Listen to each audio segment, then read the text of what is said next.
नमस्कार. पोहे, कांदा पोहे ही रेसिपी. त्यासाठी रेसिपी एकदम सोपी आहे, पण बऱ्याच जणांचे पोह्यात खूप चुका होतात. त्यासाठी बघा, अशी मूठ घ्यायची तर पोहे घ्यायचे. जेवढे तुम्हाला पोहे हवे असतील ना ते मुठीनं असे घ्यायचे. इथे मी 3 माणसांना असे 4 मुठी असे भरपूर घ्यायचे. असे 4 मुठी पोहे घेतलेले. आता हे पोहे धुवून घ्यायचे, स्वच्छ धुवून घ्यायचे. काही जण चाळणीत घेतात. पोहे मऊ होण्यासाठी पोहे करायच्या आधी 1-2 मिनटं चांगले भिजवून घ्यायचे. पोहे भिजवून त्यातलं पाणी काढून टाकायचं. पोहे चांगले भिजले, आतपर्यंत भिजले पाहिजेत, म्हणजे पोहे अगदी संपेपर्यंत मऊ राहतात. पाणी काढून टाकलं. कढईमध्ये तेल टाकलेलं, 2 ते 3 पळ्या तेल टाकायचं. पोह्याला तेल जरा जास्त लागतं. तेल टाकलं की त्यामध्ये शेंगदाणे तळून घ्यायचे. चिमूटभर शेंगदाणे घ्यायचे. शेंगदाणे चांगले तळून झाल्याचे की त्यामध्ये जाईल जिरं मोहरी. जिरं मोहरी घातली की त्यामध्ये घालायची मिरच्या. मिरच्या असं चांगलं तळून झाल्या तरच पोहे तिखट लागतात. त्यानंतर त्यामध्ये जाईल कांदा. कांदा पोह्याला कांदासुद्धा भरपूर घालायचा. 3 माणसांना मी छोटे छोटे 2 कांदे घेतलेले. 2-3 मिरच्या घ्यायच्या. काही मिरच्या तिखट असतात त्यामुळे 2 टाकतात. त्या मोठ्या मिरच्या तिखट नसतात त्यामुळे त्या 3 घातल्या तरी इथे मी 3 घातल्या. कांदा चांगला परतून घ्यायचा आहे. कांद्यामध्ये मीठ घालायचं, अर्धा चमचा मीठ, म्हणजे कांदा लगेच भाजला जातो.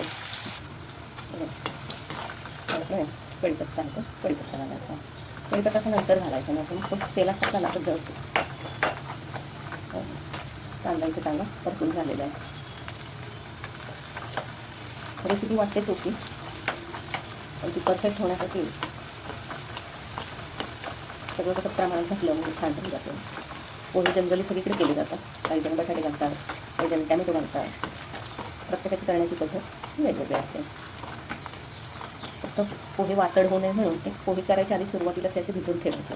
एक चांगले 5 ते 7 मिनटं पोहे भिजले पाहिजेत, म्हणजे ते आतपर्यंत भिजले जातात. हे परतून घेऊन मग पोहे नाही भिजवायचे कधी.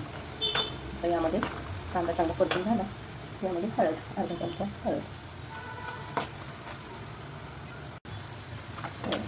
मस्तपैकी अशी फोडणी तयार करायची. शेंगदाणे, कांदा, मिरची, जिरं मोहरी, कढीपत्ता, लिंबू, साखर हे सगळं असल्याशिवाय पोहे चांगले होत नाही. त्याच्यामध्ये जाईल लिंबू. लिंबूशिवाय सुद्धा पोहे चांगले होत नाहीत. आता झाऱ्यावरच लिंबू पिळायचा, म्हणजे बिया जात नाही. मस्तपैकी असं लिंबू अर्ध पिळले पाहिजे. आणि आता यामध्ये घालायचे पोहे.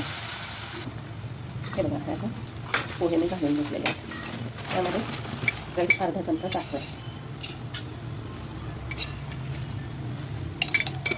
साखर घातली की चांगले पोहे हलवून घ्यायचे. ते 5 ते 7 मिनटं चांगले पोहे हलवून घ्यायचे. मस्त बघा, त्यांना रंग येतो.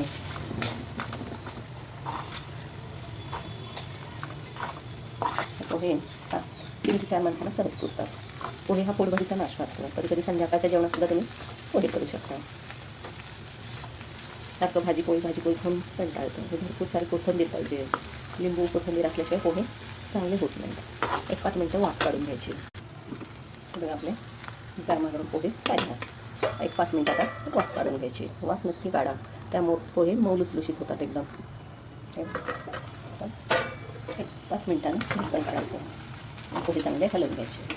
वाफ नक्की काढा, त्यामुळे पोहे छान असे वाफाळलेले दिसतात. मस्त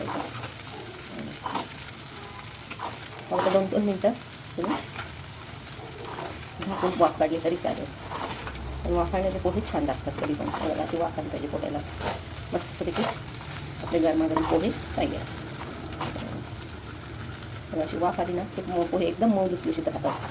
आणि जर समजा तुम्हाला संध्याकाळला ठेवायचं असेल तर ते एखाद्या पॅकबंद डब्यामध्ये लगेचच भरून ठेवायचे, म्हणजे एकदम मऊ राहतात. तयार आहेत आपले पोहे. खाण्यासाठी तयार आहेत कांदा पोहे. चला या नाश्त्याला. गरमागरम वाफाळलेले पोहे आणि चहा खाण्यासाठी तयार आहे. नक्की एकदा असे पोहे करून बघा आणि खाऊन बघा. रेसिपी आवडल्यास लाईक करा, शेअर करा, सबस्क्राईब करा. थँक्यू. मस्तपैकी खाण्यासाठी लिंबू आणि कांदा पोहे आणि चहा तयार होत आहे. थँक्यू.